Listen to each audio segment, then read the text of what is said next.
Good evening. This is John Warren, publisher of the San Diego Voice and Viewpoint newspaper, coming to you with our program From the Desks of the Editor.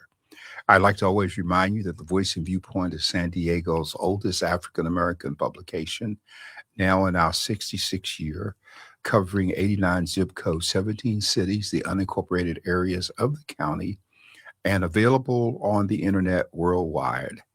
We are here tonight as we live up to our slogan, which is part of our logo, that a people without a voice cannot be heard.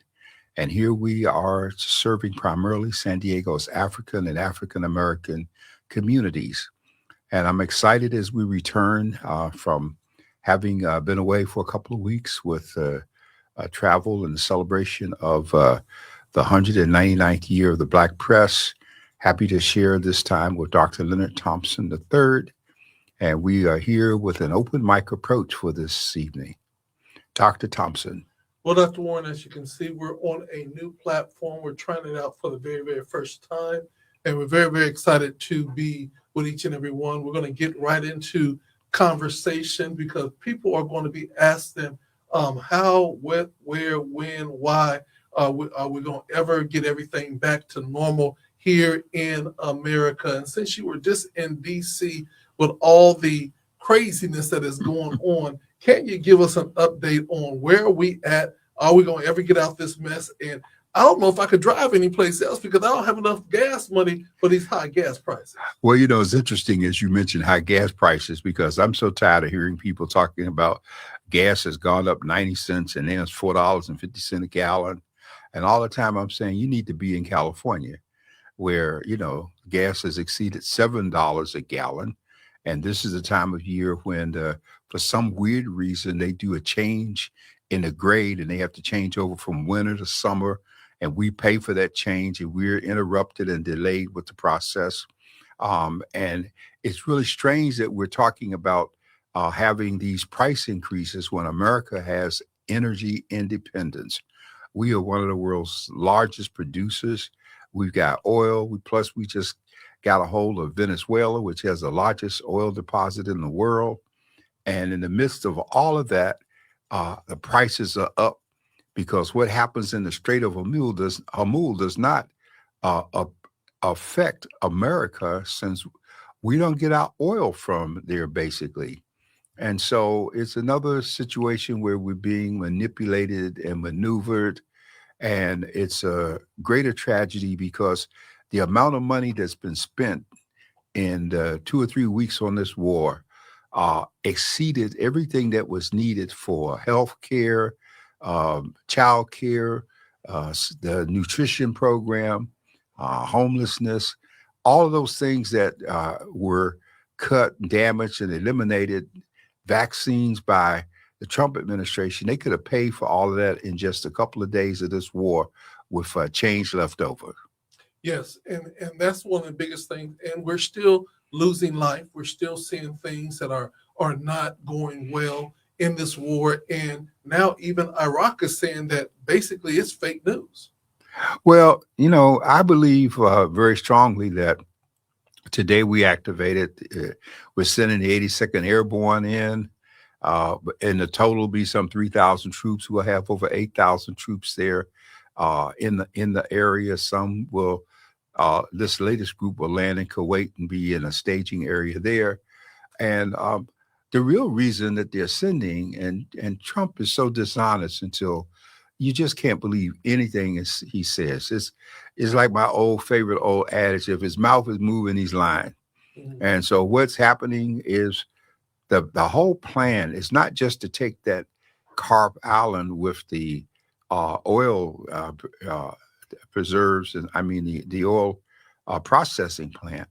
I believe that we're putting boots on the ground to go deep into Iran to find the nuclear facilities that have been placed so far underground in terms of uranium enrichment that the bunker busting bombs cannot reach them just by dropping bombs from the air. Mm-hmm.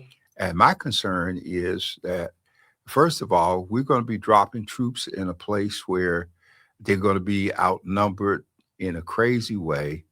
Iran has a very large ground military force, several 100,000 people, soldiers, if you will. And though the population might be 90 million for the country, that they are so far uh, prepared for all of this. They're still bombing Israel, and uh, it's so interesting that Israel. We always knew where they stood about this issue because they always said they weren't going to wait for anyone in the world. Netanyahu always made it clear, and when they thought that Iran had reached that point, that they were going to go after them, and they've been true to their word. Lebanon has been turned into another Gaza with the destruction that's going over there. It will never, none of that will ever be rebuilt in our lifetime in terms of what's going on. And I believe that Trump's probably got secret deals to put his hotels and buildings in every place where there's been destruction. Uh, and he won't even live long enough to see all of this stuff done. But it's just a spirit of greed that's going on. So that's just a part of what we're facing. Much closer is the whole idea of the TSA shutdown of government. We had another runway accident, this time at LaGuardia, where, overall we have a shortage of 3,500 air traffic controllers. And the fire truck that ran into the Air Canada plane did not have a transponder on it. So air traffic people could not monitor that truck, which is ridiculous since they're charged with runways. And if you're on the ground, places like LaGuardia are pretty much like LAX. They got so many runways, and Dallas Fort Worth. Dallas Fort Worth's the airport itself is like a 24,000 square feet or 24,000 acres in terms of the size of that airport. And the San Diego airport, was only about 400 acres, could fit, or 600, I think, could fit in a parking lot at Dallas Fort Worth. Mm-hmm. And so as I traveled, the lines weren't bad going or returning last week because I did direct flights to Reagan and direct flights from Reagan back. And my return flight, in both instances, I traveled with handicap assistance. So I didn't have to stand in line to go through TSA. I just basically got rolled through TSA. And I would imagine there's going to be a whole bunch of people who don't need assistance claiming it going forward. And now San Diego airport has got the lines and numbers as people just can't afford to keep working for nothing. And they're going to stop. And the Republicans are trying to blame us. But at the end of the day, I think the Democrats are right to hold because ICE has killed 2 American citizens. They want cameras on them. They want identification cards. They want the taking off of the masks and all of these things. Trump and the Republicans would rather see America come to a standstill than harness the activities of ICE, even though they just put a new person in Homeland Security. One should just see him as a puppet extension of Trump because he wouldn't put him there if he wasn't going to do what he said. Well, and I also think that we have to continue to look at the whole distraction model. He went over, distracted us with Venezuela. Now we're at another war over here. And basically, he is taking our country and making it stable on all areas. He's making it hard for you to move around. He's making it hard for you to afford to even drive to work, let alone go to work and not receive a paycheck. And the reality comes in is that we should not ask anybody to be in such a critical position in our country and not get paid. And him saying that if you don't do this, then I'm gonna veto everything. But you said there's a response to that veto. Well, there is a response. And so Trump is now saying that he's gone beyond TSA. He wants that Save America Vote Act that he has, which in effect will require everybody to have a birth certificate or the kind of voter ID that's not available to many people. Women in particular are hard hit because most women who have married, the names on their ID is not the same as their birth certificate. Mhm. And so that's the issue. And a lot of people in this country, everybody was not born in a hospital. I was born at home. Fortunately, they still produced a birth certificate for me, but I was born at my grandmother's house. So Mhm. this is very, very serious situation. And it's so serious because Trump knows that he's losing. He's losing ground. And the irony of it is that some of the people being hit the hardest with his harsh decisions are the very people who voted for him in that whole effort to make America white again. It's not a MAGA, it's a MAGWA, MAWA, make America white again. And they had rather, they drank the Kool-Aid about getting rid of people of color and shutting down everything they can, deporting people, arresting people, uh, the way they handle children. It doesn't make any difference to them. I mean, they're just indifferent. And the inhumanity that we see in handling people is the same inhumanity that Trump himself has. If Donald Trump was anyone other than who he is, he would be in one of those jackets with the sleeves in the back. Mhm. Okay, because there's just no way he is a sociopath in terms of being. I don't think he's capable of feeling for people, for anyone other than himself. And there are two people's comments that always come to mind when Liz Cheney headed up that committee, and she came out as a Republican in support of Kamala Harris. Liz Cheney made this statement, which is always stuck in my mind. She said, Donald Trump should never be allowed to go near the White House again. And he has proven how right she was with that prediction. Mhm. Then Trump's niece, who is a psychologist, uh, talked about his condition in her first book years ago, about how dangerous he is and how he sees things. And so the people around him are drinking the Kool-Aid, and they are uh, getting a euphoric experience from becoming an extension of his madness in terms of how he sees people and things. He doesn't care about people. When they did the first 6 transfers of the remains of those people, the initial military personnel that died, he was there for that. But by the time the 7th guy died and they brought him home, he was playing golf. It's like, well, I've done that once. I don't have to do it anymore. I think we have to look beyond Trump in terms of people around him. I believe that's what makes this coming Saturday so important. And I, Well, let's talk about yeah, this coming Saturday, the strategy, especially we know in our own home area. We have several people that have popped in. Good evening to you, Evan Spalding. Good evening to you, Miss Barbara, and good evening to Minister Paul Parker. They done joined us in, and as you guys can see, we're on a new platform called StreamYard. Y'all give us some feedback and tell us how you like this new platform as we try new things. And as you can see Dr. Warren up close and personal, everything, as well as you guys see this guy right here. But we are trying to continue to bring great programming and upgraded systems. So, Dr. Warren, let's talk about this Saturday. What's coming up? Because some people will say, "Isn't this Good Friday coming up? What's really going on? Is it Palm Sunday? What's going on?" well, it's not Good Friday, though. Exactly. Yeah, it's It's 2 weeks away. yeah. Yeah, okay.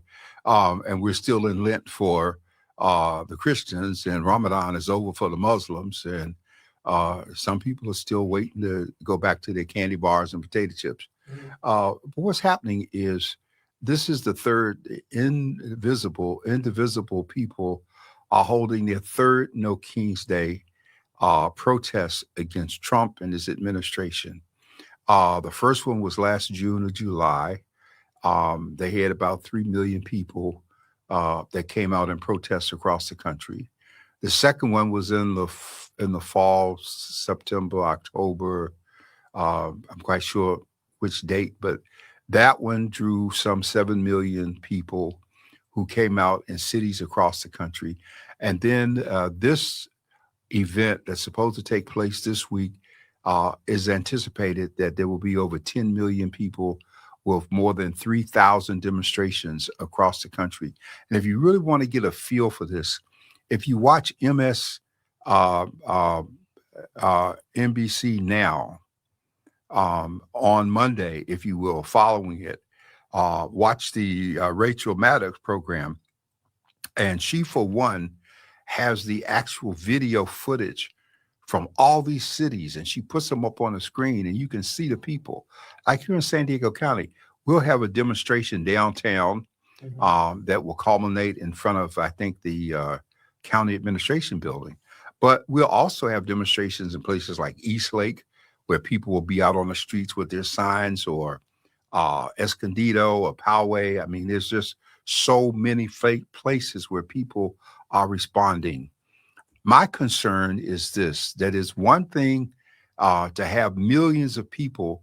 And for America, this is a new experience because we've seen people, just like in Iran, when you look at the protests and over 30,000, well, I don't know if it's 30,000 or 3,000, but their number of people have been killed during this protest period leading up to our bombing of Iran, which is significant.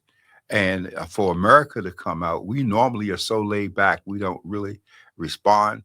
But the behavior of ICE and Homeland Security has indicated that they don't really care if you're a citizen. Mhm. They don't care if you were born here. And while they grab people and start deporting people and sending them all over the world to strange places, breaking up families, their whole strategy has always been to make it as miserable for you as possible. Yes. And so here we have a situation, for instance, one of the hardest hit elements that we can look at locally is the Haitian population. Mhm. There's over 250,000 Haitians who were granted uh, um, emergency refugee assistance following the fires and the storms that hit Haiti a few years ago. Mhm. Many of these people were held at the border in Tijuana, waiting to be processed in under the humanitarian relief that's available. Uh, so just go ahead. Yeah, and so with the humanitarian relief issues is that there's so many people that are not making it the fair way, and they're being kind of ambushed even at the airport, and we're still seeing the unfair treatment of Haitians that are trying to get in here for asylum, being that their country is being overtaken by gangs, and yet and still people are being able to move ahead of them, which many times is extremely unfair. So as we're looking at what I call the distractions of America right now, we have to now focus on how do we make a difference. How do we make a difference is number one, we have to get engaged and we have to get involved. Number two, you might say, well, how can I get involved? Get someone that you know that has not voted to vote. You don't have to tell them who to vote for, but they need to be engaged in the political process so that we're just not sitting back and letting it be done to us, but we can be an active part of it. Number three is that a closed mouth don't get fed. So if we don't say anything, then everybody's saying everything is okay. You know what I'm saying? We have to speak up and let our voices be heard so that in the long run, we can see a change. This is so very true, Dr. Thompson. And I've talked about the fact that so many African Americans are not participating, Mhm. and they were complaining about Black Lives Matter. But if you go back through the COVID footage in every place, all of the demonstrations, especially George Floyd, you'll find in so many instances the the the number of young whites in these protests often outnumbered blacks that were participating. So it Okay. wasn't a color thing, it was a humanitarian thing that was taking place. Mhm. And this makes a tremendous difference. Yeah, and we just have to be really, really mindful that in this time, in this season, if we don't get engaged, we will see life as we know it continue to change. And before we know it, we will be under rule versus under a democratic process. This is true. Yeah. And so, but I also said in this editorial this week that um, in less than 90 days, April, May, a little more than that, maybe 60 days or so, we're going to have a primary here in California. Mhm. And we got all kinds of things at stake. Unfortunately, we have 7 Democrats running for governor. Mhm. Well, that's unfortunate that everybody is thinking that they can be the great leader, and no one seems to be concerned enough to look among themselves and say who can do this best so that we can rally our support. Mhm. When I was a political candidate for office, I just got excited every time I had the number of people running against me increase, Mhm. because that number diluted the vote that was against me and increased my chances of winning, Okay. since they were splitting it so much among themselves. And this is a situation that we're facing now in terms of what people are doing. This is very real. So that's one of the biggest things. On King's Day this Saturday, do you know what's happening in the city of San Diego where they're going to be meeting? And then I know that in other states they're going to be having advertisements for that. Well, a lot of people will be gathering downtown, and that I believe that as we get closer, there'll be more information. We'll try to put on the website the locations that we identify, because everybody won't be downtown, but yet downtown will be a major place. Last time there was downtown, and people marched from, uh, uh, they marched over to Harbor Drive. You saw them going past the Hyatt and the Marriott toward County Administration Building. And so I think we'll see numbers like that again. But the important thing is uh, that we have to inconvenience ourselves and get out and participate. Mhm. Uh, is anticipated right now that perhaps as many as 35 Democratic seats, Republican seats in the Congress will be flipped Mhm. just in this latest special election, Mhm. right there where Mar-a-Lago is. That place was red and it was flipped, so a Democrat won. I said a couple of weeks ago that we have, um, and I haven't updated this, but there were at least 8 African American women running for the Senate in different states. And the Senate had a tie 50-50, which allowed Vance, whenever Trump was in trouble, to be the swing vote. Mhm. And now we know that we have a chance to take the House and the Senate. And this allows me to address the point that I was trying to make earlier when you asked me about it. Trump has made the statement about how he's going to veto bills and he doesn't care. He's not going to let anything pass. Well, James Madison had a great idea when he was writing the Constitution, and he wrote the first 10 amendments to it. And one of the things he did was put into place a check and balance system that allows that when I believe the number is 2/3 of both bodies vote. Because see, when a bill passes the House, it goes to the Senate, or if it passes the Senate, it goes to the House, and then they have a conference committee, and the conference committee is made up of members of both houses, and they hammer out the final language. And when they hammer out that final language, what they then agree on, which is a joint thing, is called a conference report. Uh, then that's sent to the president. Under the present situation, it can be vetoed. That means that Trump can refuse to sign it, or he can uh, send it back, and it's dead. When we have the 2/3 number in the both houses taking a vote, and he vetoes, it comes back to them for a vote, and they have the sufficient numbers to override his veto, and they'll make the measure become law in spite of him. Mhm. And I believe that that's going to happen. The other thing that we're doing right now is we're seeing an increasing use of the discharge petition, which requires 218 signatures, and some Republicans are crossing over to sign. And once they get 218, Mike Johnson is forced by the rules of the House to bring the matter to the floor for a vote. And the numbers are so that I think we're going to see an increasing number of Republican defects because the ones who really want to stay in office uh, are learning each day that the identification and the voting with Trump is the coup de grace that's going to end their political careers. Yeah, and you see a lot of people starting to look at retirement. Daryl Issa here in California decided that he was retiring and that was it for him. And I don't know if he was just conceding that he knew he was not going to be able to win the election. But it's good to see some people saying, I'm going to leave and open the door for some people that really want to see something done. But my challenge, Dr. Warren, is Democrat, Republicans, Independents. Who's going to do some work? Who's going to be there for the people and not just for the power struggle? Well, Hakeem Jeffries is the minority leader. And so when the new Congress is elected and the Democrats have the numbers, and they were only off by about 6 votes before, that's why we made the Prop 50 here that allowed us to put those 5 seats up, redistricting.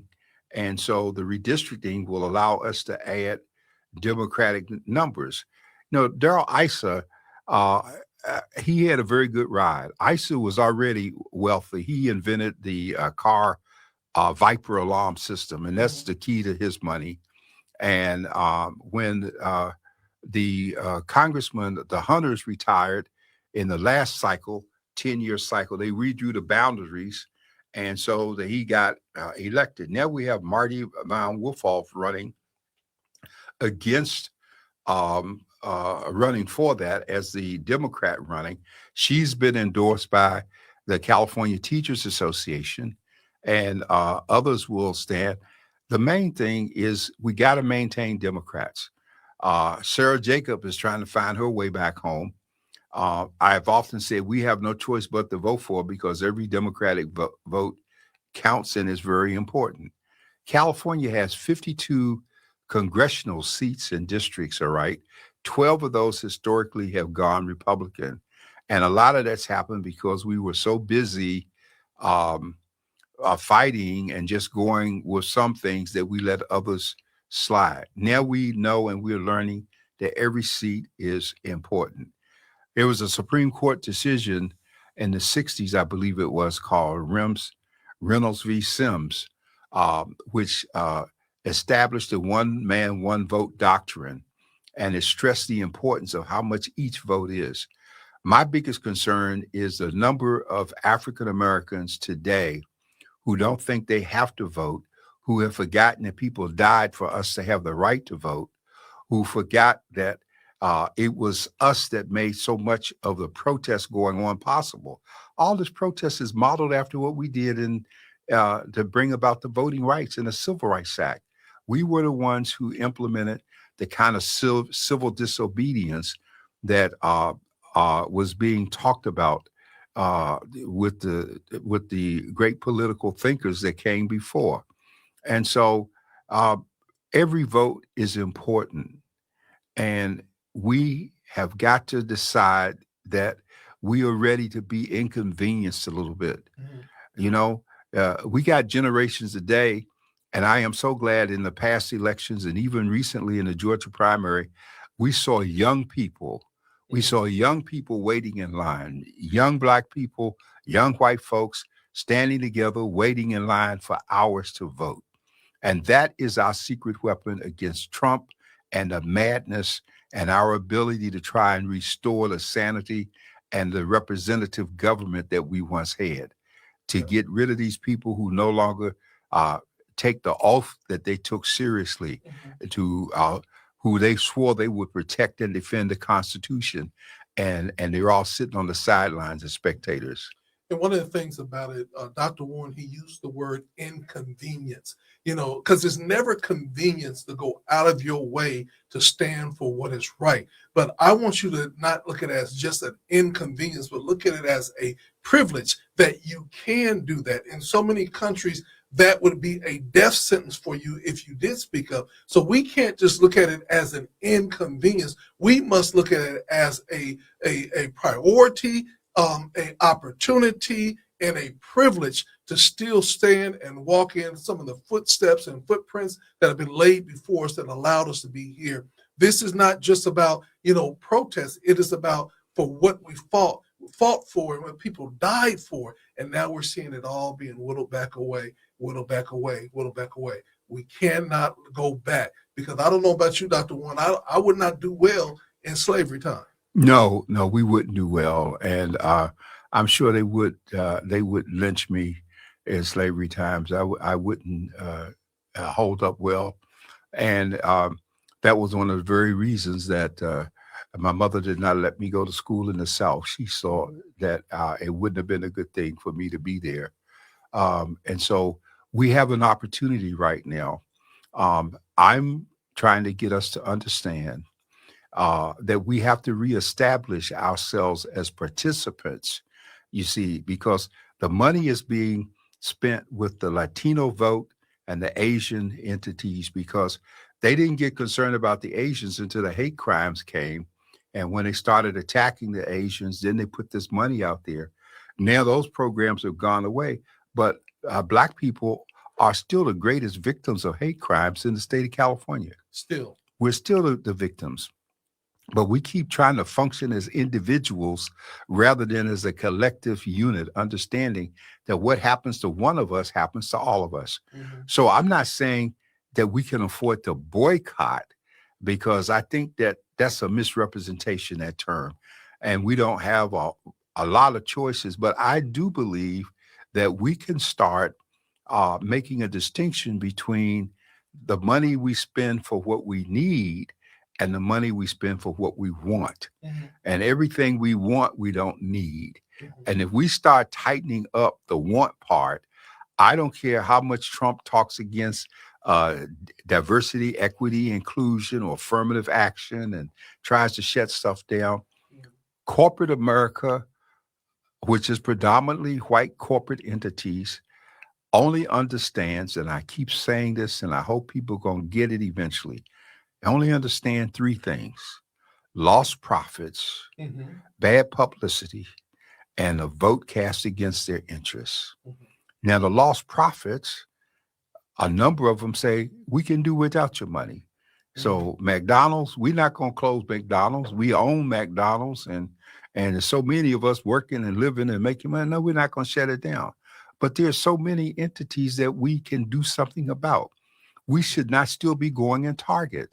And we can't let the fact that a couple of pastors sold us out, took some money from Target, and even my entity, the National Newspaper Publishers Association, I spoke against my membership taking $200,000 from Target, and they overrode me because, well, we need the money. Well, you got the money. You didn't get any business with it. The money never came on time the way they did it. Once they got you to back off, then they held up the money and almost had you begging for it. And so people still take advantage of us. And yet, folks, we spend $4 trillion a year in this country. Mm-hmm. Now, I don't know of any entity in America that can afford to lose $1 trillion in terms of interest in the industry, $12 trillion. I can tell you one thing. I believe that Wells Fargo has a global net worth of about $4 trillion. And even when they got busted with all of the scandals, creating the accounts and taking people's money and stuff in Los Angeles, like a decade ago, that little money of giving it people $5,000 back, trying to make restitution, that wasn't even lunch money. Mm-hmm. And so here we go, one more time, allowing our appetites to lead us instead of having a commitment to understand we owe a debt to the people whose shoulders we stand on. Amen. We owe our parents and our grandparents. And you just look at some of the old clips. You see people sitting at a lunch counter and somebody pouring the stuff on them and spitting on them, and they sitting there taking it. 99% of us wouldn't take that today. We'd be up fighting and we end up in jail. Mm-hmm. But they were disciplined because they collectively knew that at the end of the day, we all black. Hmm. Now we have some people that we look at and we understand that all skin is not kin, Yes. because all of them, they might say, the late General Davis Sr., who was the first black general in the military, when he became a general, the black soldiers were excited. And he went to the black troops, and this is what he said to them. He said to them, I am your color, but not your kind. Uh-huh. Okay. Now And break that down. What did that mean? that means I look like you, but I ain't like you. Hmm. Just to put it in very basic language, I ain't like you. I might look like you, but don't get excited.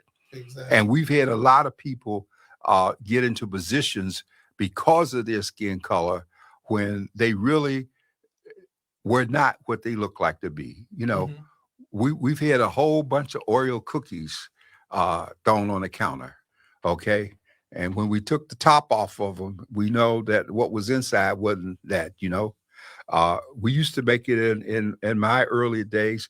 We found some of these peaches. We said they were like milk. They were pasteurized and homogenized through the process of assimilation. And Carter G. Woodson, we just finished celebrating Black History Month. That's why he wrote The Miseducation of the Negro, because we was going to school, and some of us still do. You're going to go to college and get a liberal arts education. And what you going to do with it? You took a course in philosophy and you studied the humanities. Now go out there and get a job. All of you can't teach, so that's not going to happen. And so what can you do? You look down at the kids.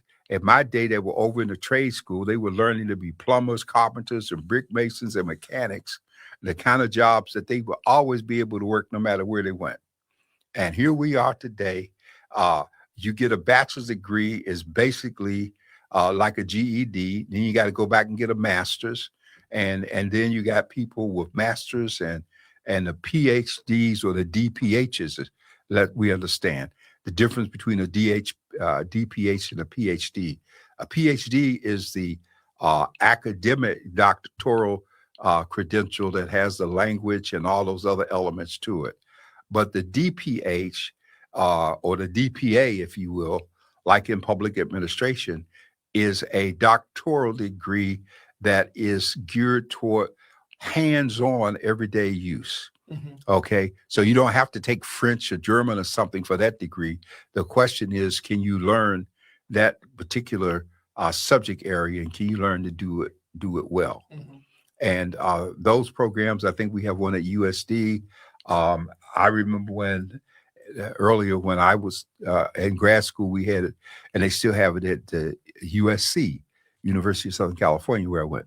And so these things are very important, and we need to start focusing. We need to start focusing on how we are all in this together. Hmm. And this is a very special message to our African brothers and sisters, who I have found for the most part, no matter how much you try, they seem to want to avoid a relationship with us.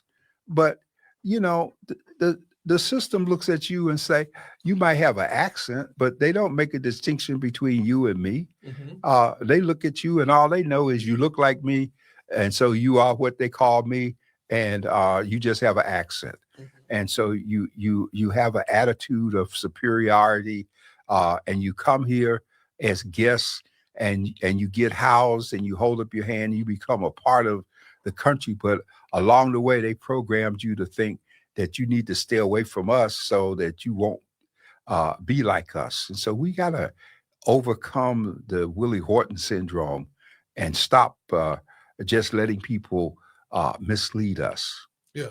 And I think more than anything else, we have to realize that we are stronger together.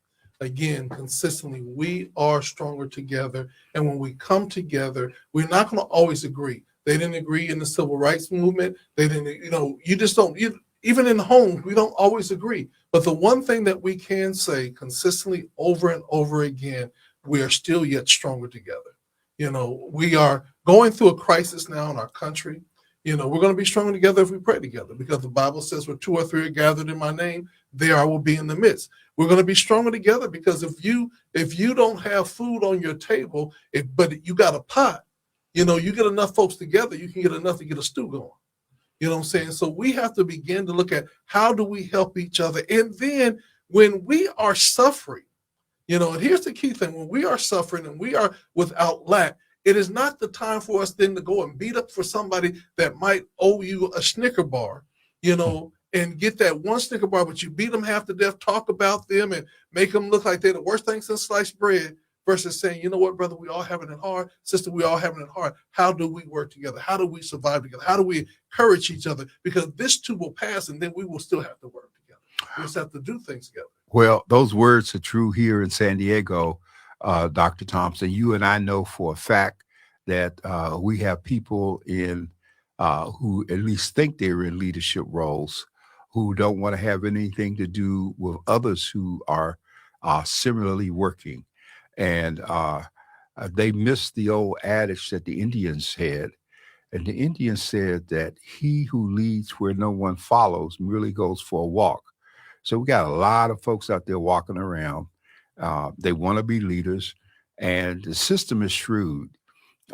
Those people who are in positions of authority, who don't necessarily care for our struggle, they will pick weak ones who pretend to be leaders and stroke them and make them think that they're doing something in order to dilute the support for the ones who really are. Yeah.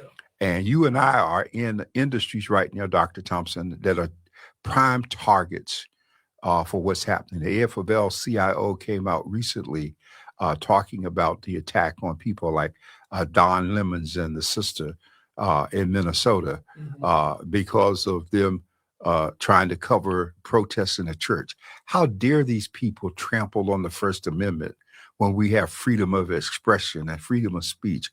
Do they not understand why the press is called the fourth estate? Well, most of us don't even know what the other three estates are, okay? So let's do a little quick history rundown. The other three estates are: the king is the first estate, the church is the second estate, the nobility is the third estate, and the press represents the fourth estate, okay? And the king wants to control the other three. All right, sounds familiar? That's why we say no King Donald. We're not going to have a King Donald. Okay, that's not going to be the case. And you saw the embarrassment last year on his birthday. He tried to imitate the military parades that Russia and them have, and it was a complete disaster. Matter of fact, that was the first No King's Day where the millions of people turned out and made that look. And look at the waste of what he's doing. He shut down the Kennedy Center. He tore down half of the White House. He wants to close museums. He's taking down statues of Black people. He's eliminated our culture from history. He's changed the names of military bases and brought back statues of Confederate people out of storage. And all of this is tied to the concept, people, that if you can control 25 years of expression, you can change history for the generations that follow. And that's a very key point. That's why we got the books that we don't want you to read. Don't want you reading Toni Morrison. How dare you? We don't want you looking at Giovanni's Room. We don't want you reading E. Franklin Frazier, book in terms of the Black bourgeoisie, or Francis Cress Welsington's whole concept about how important Black is in terms of race. When she deals with things like, why is the judge's robe black?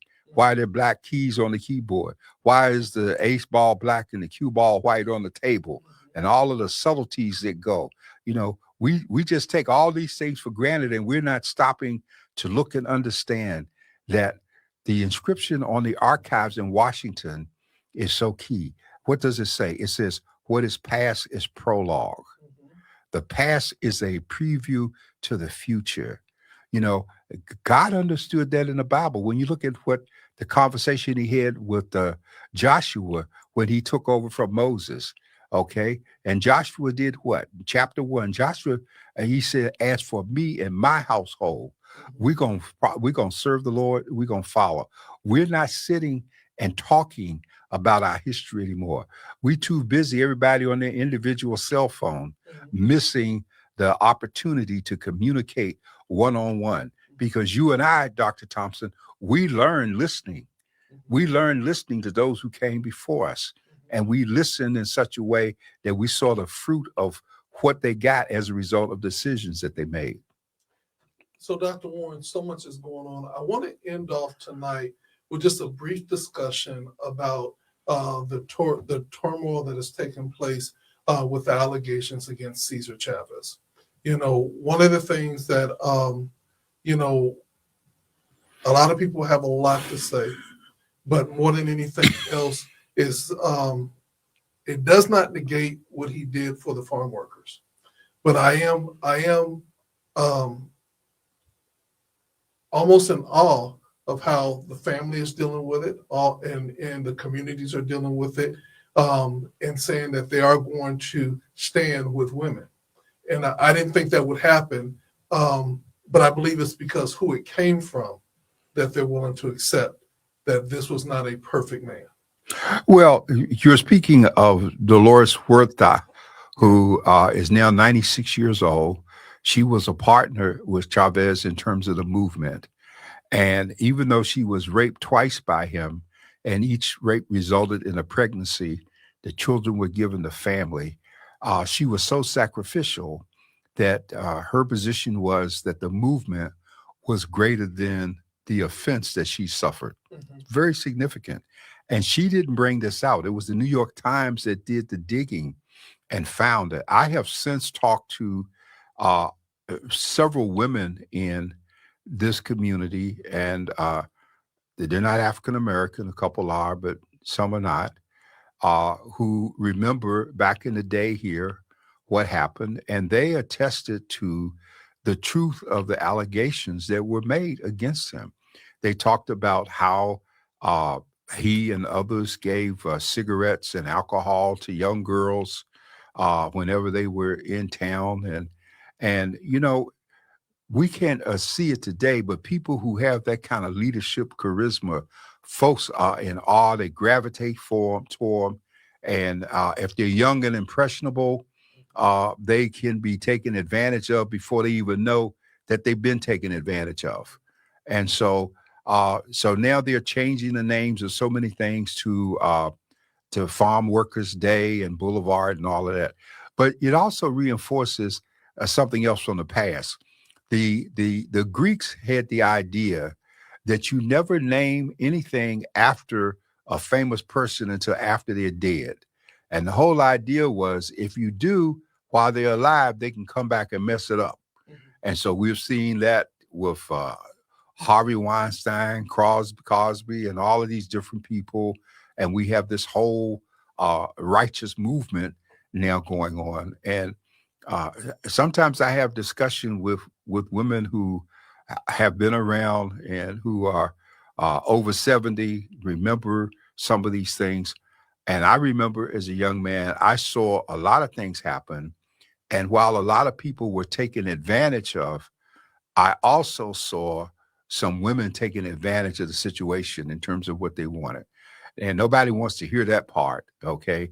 And I'm not justifying anything that took place, but uh, all I can say is it was 50 years ago, 60 years ago, things were much different than they are today. Mhm.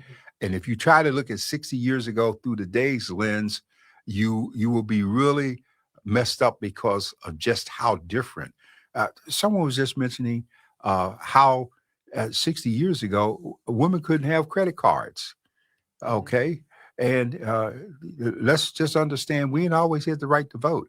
I believe Wyoming was the first state that gave women the right to vote before, even with this, before the suffrage movement took place, that they had women doing things. So we've come a very long ways from a great deal of hypocrisy.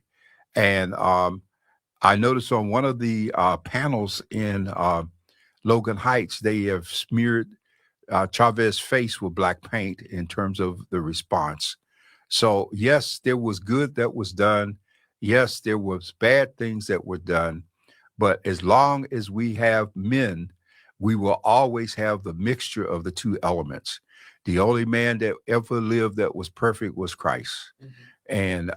and we forget that. That's why we have to.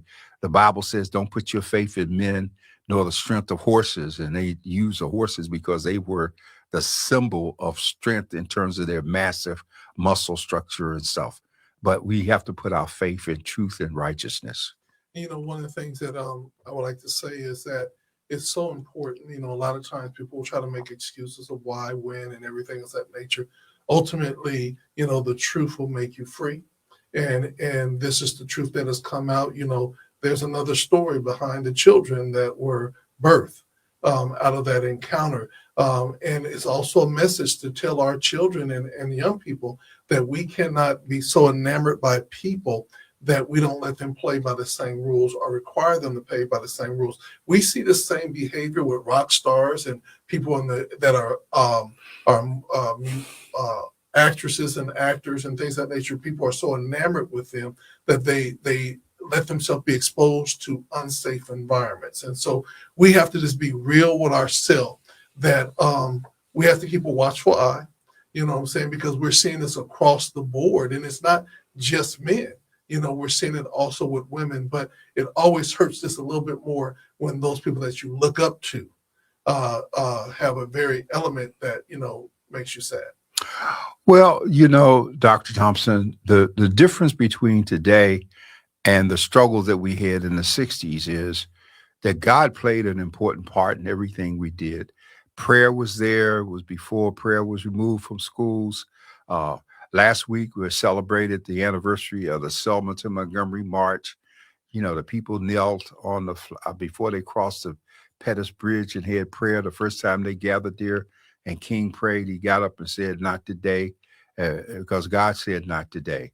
And so we are still trying to function, too many of us, without God. Mhm. And I believe we have to return to a life of prayer. And sometimes it takes the greatest of tragedies to drive us to our knees to make us realize who is in charge. Amen. And that makes a tremendous difference. And so I think about it every day that no day should be taken for granted, and none of us should live like we only here for ourselves. We're here for others, and we need to return to being as concerned about others as we are ourselves. Exactly.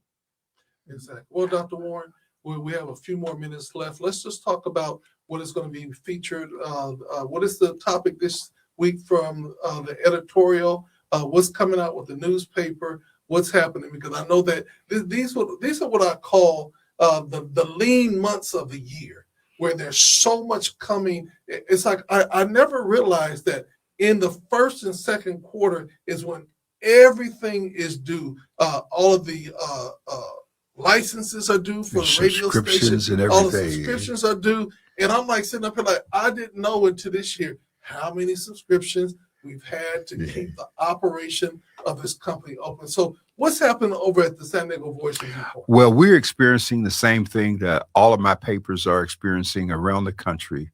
Corporate America has almost put a halt on their advertising. The people are looking at public notices because public notices don't allow the cop out that's being used so often against us. And the black press, we uh, thrived and grew in spite of and not because of. In the best days of print newspaper, we never had the car dealerships, the grocery stores, the department stores. We never had any of those things that were the foundation of the white press and mainstream corporate media.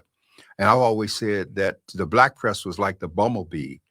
Aerodynamically, he's not supposed to be able to fly because his body is heavier than his wings. But nobody told him, and so he does. I would say to our folks that you can be supportive of us during these lean times. Both Dr. Thompson and I here and talking to your friends and relatives in other places where there is Black media, if we are to survive, it's not just a question of what you do, because many of our papers are free, but it's a question of you insisting that the people that you spend money with our papers and our media outlets, our radio stations, and all those things. Right now, radio and television in particular, is Christmas for television. This primary season, Mhm. they are making billions of dollars throwing those ads up there. Mhm. And the more they throw that up there, the fewer things come our way. We've been reduced in terms of minimum. And yet, when Black folks in this town go to vote, if you stand next to some of them and they pull out their cell phone, they're going to pull up that voter's guide from the Voice and Viewpoint, and they're going to be voting what we say, because we are trusted messengers and we have never steered them wrong. We have like a 95, 98% accuracy record in terms of endorsements and the way people vote. Dr. Thompson is doing his part here, but you've got to inconvenience yourself some in terms of being supportive. And it's not, if you're buying a paper, don't take two. We're the only paper in town that's still 50 cents. Mhm. And you're seeing few of our stands because our stands are being snatched up and stolen every week off the street. We go back to put papers out, our stands are gone. And And they're not we, being stolen because people want the stands. They're being stolen because people don't want the information to get out to the people. well, some of it is the cities doing it because, and I tell you why, because so many of these stands, they have boats in the concrete. And when the stand is taken, if somebody was just stealing the stand, the boat would still stick up, which would be a hazard. When the stand is stolen, someone is leveling that boat to the concrete level. So then when we call the city and we try to find out through environmental services and stuff what happened, nobody knows anything. Exactly. And at one point, the Voice and Viewpoint had over 300 newsstands on the street in San Diego County. And now our number is just diminished each week. Something else is missing. If we're in stores like 7-Eleven, people are putting their papers on top of us. Yeah, it's free on the internet. But remember, 49% of us still do not have internet service. And so everybody is not reading a paper. Mhm. And so be supportive. Listen to GOD. You know, this station is on Sundays, is on every morning. We got information. We're winning awards. And we're carrying the gambit for 6% of this county's population, and two of us, in terms of being a voice that Black folks can hear. And you better believe some other people are paying attention because they want to know what we think, even if you don't. And one of the things about, at the end of the day, we appreciate each and every one of you all. We're going to continue to grow and reach Dr. Warren. We are locally, we're locally here in the city of San Diego, but we have a global reach from all over the world, from over 71 countries. People are listening, they're reading, they're engaged. And so we challenge everybody, engage, be a part. And till next week, we say God bless you. Luta continua. The struggle continues. Good evening.